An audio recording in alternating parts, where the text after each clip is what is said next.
Hi friends, இன்றைக்கி மதியம் எங்கள் வீட்டில் என்ன சமையல்னு பார்க்கலாங்க. பார்த்தீங்கன்னா மதுரை மட்டன் சுக்கா,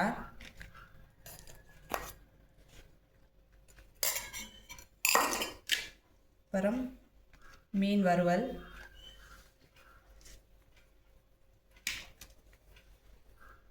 அப்புறம் முட்டை, சூடான சாதம், சாதத்துக்கு ஊற்றிக்க மட்டன் குழம்பு,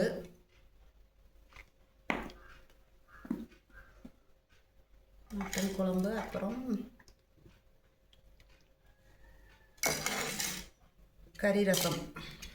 கறி வேக வைக்கும்போதே எடுத்து வச்சு தண்ணி எடுத்து வச்சு கறி ரசம் வச்சுருக்கேன். அப்புறம் தயிர். இன்றைக்கி இதான் எங்கள் வீட்டில் மதிய சமையல். நீங்களும் வாங்க சாப்பிட்லாம்.